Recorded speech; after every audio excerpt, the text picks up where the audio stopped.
Tudi letos so v Portorožu potekali dnevi poklicne in zaposlitvene rehabilitacije, Reha dnevi, ki so namenjeni ozaveščanju strokovne javnosti o zaposlovanju invalidov.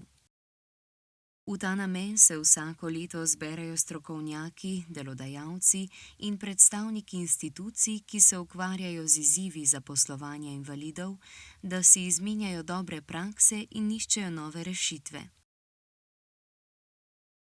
Letos so udeleženci spregovorili tudi o mednarodnih izkušnjah. Karen Warson, predsednica Evropske zveze za podporno zaposlovanje, je poudarila, da so dandanes številni delodajalci odprti za zaposlovanje invalidov, kar potrjujejo statistični podatki. Tudi v Sloveniji je stanje vzpodbudno, saj je 55% invalidov zaposlenih, kar po evropskih merilih pomeni, da nam gre na tem področju dobro. Zaposlovanje invalidov je proces.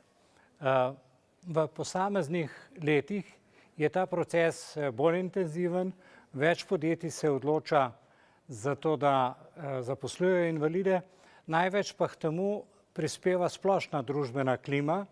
Sama zakonodaja je relativno naklonjena zaposlovanju invalidov, vendar je treba okolje pripraviti tako, da seveda niso recimo stereotipi, ki govorijo o tem, da je zaposlovanje invalidov vprašljivo in da pač ni dobro zaposlovati invalidov zaradi tega, ker ne zmorejo opravljati različnih del.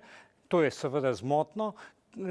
Je seveda potrebno v okolju prepričevati delodajalce k temu, da pravzaprav imajo invalidi delovne zmožnosti, ki jih je pač treba prepoznati in seveda primerno delovna mesta tudi poiskati, in zato to je delo, ki ga opravljamo skupaj, se pravi izvajalci zaposlitvene rehabilitacije, pomagamo, da delodajalci prepoznajo, in ena od uspešnejših oblik zaposlovanja je podporno zaposlovanje.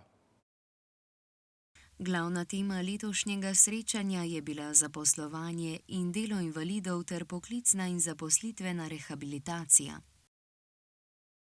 Poseben poudarek je bil na tem, da je poleg učinkovitega vključevanja invalidov na trg dela ključno zagotoviti tudi pogoje, ki omogočajo, da se invalidi na delovnih mestih dolgoročno obdržijo, kar pa je eden ključnih kriterijev pri izboru nagrajenca invalidom prijazno podjetje.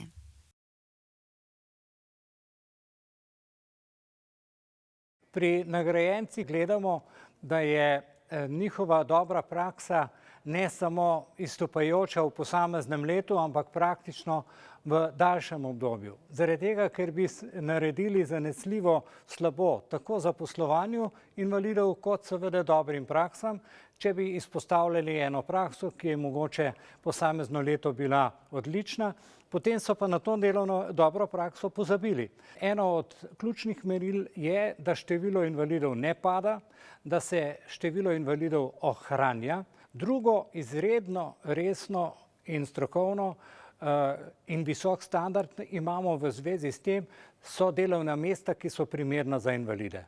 Namreč delovna mesta so lahko primerna takrat, kadar je vse skozi okolje delodajalec in sam invalid zadovoljen in se na njemu lahko razvija, lahko dela novo kariero, dodatno kariero. Danes smo imeli primer invalidskega podjetja, kjer je v konceptu sama sistemizacija omogoča že zaposlitev več, ker je seveda narava dela takšna. Osrednji dogodek Reha dni je podelitev nagrade invalidom prijazno podjetje, ki jo je letos prejelo podjetje Narayan zaradi dobre prakse pri zaposlovanju invalidov v letu 2023. Narayan je en od pomembnih izvoznikov ekološke hrane v Sloveniji. Začeli smo približno 10 let nazaj v garaži, kjer sta ustanovitelj in njegova žena začela polniti ekološke začimbe in jih s skuterjem voziti do kupcev. S časoma pa sta se naročila povečevala, začela sta pridobivati tudi naročila iz tujine in na ta način je podjetje zelo raslo. Ustanovitelj in direktor Mario pa je imel tudi kolega, ki je bil v bistvu invalid in je imel težave z zaposlitvijo, in tako se je v bistvu Mario odločil, da bi imel invalidsko podjetje, da bi omogočil tudi tej skupini, da dobi v bistvu posel, nek smisel delovna mesta. Danes je podjetje Narayan prepoznavno kot eden večjih zaposlovalcev invalidov v posavski regiji. Število zaposlenih invalidov se iz leta v leto povečuje. Mi imamo trenutno 88 zaposlenih, od tega je 45 invalidov. Do konca leta mislimo, da jih bo tam okrog 50 invalidov, se pravi nekako polovica zaposlenih ima status invalida. Mi smo v osnovi v bistvu proizvodno podjetje, mi smo pač proizvajalec hrane, imamo dva obrata, dve hali in pač tudi upravo. Invalidi so tako v tem proizvodnem delu kot tudi na upravi, in mi se trudimo, da prilagodimo delovna mesta, tako da jim je omogočeno neko nemoteno delo.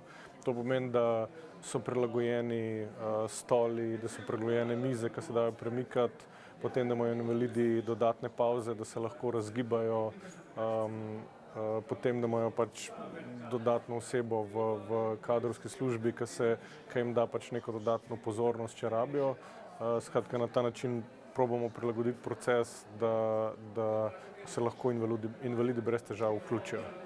Mislim, glede na to, da se pač rastemo in da se pač povečuje število invalidov, mislimo pač, da imamo neko okolje, ki jih v redu sprejme, da imajo tudi oni topel in dober kolektiv, kjer se med sabo v bistvu dobro razumejo, so pa oni praktično čisto integrirani z vsemi ostalimi sodelavci, tako da ni nekih razlik, pač razen teh omejitev, ki jih imajo oni, da bi rekel, da ne vem, da je neka ločnica obstaja, no.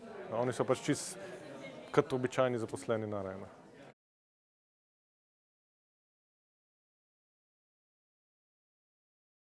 Podjetje ima trenutno zaposleno eno naglušno osebo, za katero je poskrbljeno, da ima prilagojeno delovno mesto.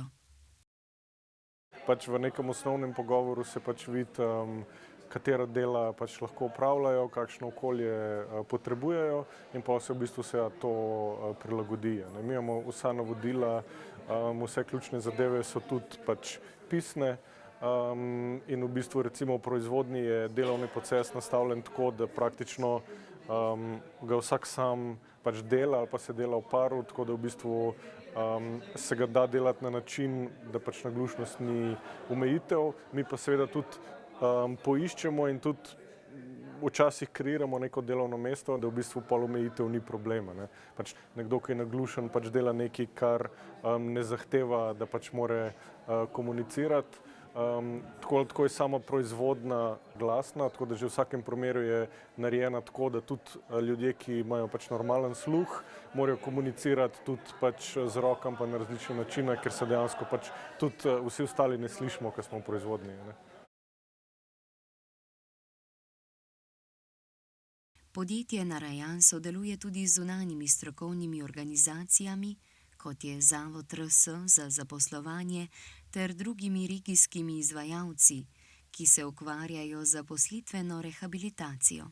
Skupnimi prizadevanji so v letu 2023 uspeli zaposliti 2 dolgotrajno brezposelni invalidni osebi, kar predstavlja pomemben dosežek tako za podjetje kot tudi za širšo skupnost.